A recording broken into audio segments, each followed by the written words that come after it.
आमे समस्ते जानिथिलु आज बीजेपी तार मुख्यमंत्री प्रार्थी ना घोषणा करुछन्ति बोली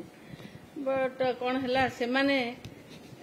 एक कथा सुनी माने आमे जोटा सुनिथिलु तापर जानिलु जे से माने तांको भितर जो आशायी मानक भितर एटा सुनिला परे एते जोरे जुक्ति तर्क एवं गंडगोल आरंभ होला जे से माने आज तांकर मुख्यमंत्री प्रार्थी ना घोषणा करि पाले नै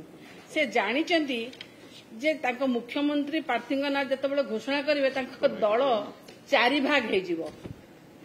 हमकु तो दया लागुची तांकर सभापति मनमोहन सामल को ऊपर जे तांको आ से दल रे के गुरुत्व दउना तांको दल लोक मध्ये तांको गुरुत्व दउना ओडिशा निवास रे जो घटना घटिथिला तापरे तांकर दल रे गुरुत्व मध्ये नाही ओडिशा बीजेपी सभापति महिला भोटर तांकर महिला भोटर मान को मध्ये प्रभावित करूचंती जदि ओडिशा बीजेपी एभली दयनीय स्थिति आज अच्छी से तांको भितर थिबा से जो माने गंडगोल जो परिस्थिति से दयनीय परिस्थिति तांको आज एमिति करि देइछि जे से तांकर मुख्यमंत्री प्रार्थी ना घोषणा करि पारले नै जो सांबादिक सम्मेलन भारतीय जनता पार्टी रो ओडिशा शाखार नेतृवृंद करुथिले सेथिरे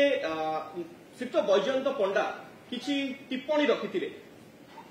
से टिप्पणी को सुनिला परे हमर स्पष्ट भाबरे मत रखिबाकू चाहूछु हमकु लागुछि श्री बैजयंत पंडा वर्तमान पर्यंत मध्य संपूर्ण भाबरे सुस्थ होई नाहंती तांकर आखि सिना ऑपरेशन होईछि किछ दिन पूर्वरु जो कथा आपण माने जानिछंती तांकर आखि सिना ऑपरेशन होईछि बोली से कहउथिले हेले हमकु लागुछि तांकर मुंडरे किछि गोटे गोळमाळ होई जाईछि सेथि पई से अवास्तव अबांतर कथा मान आजिर सांबादिक सम्मेलन रे से उल्लेख करुथिले आमे तांकर उत्तम स्वास्थ्य कामना करूछु श्रीयुक्त बैजयंत पंडाकर धन्यवाद।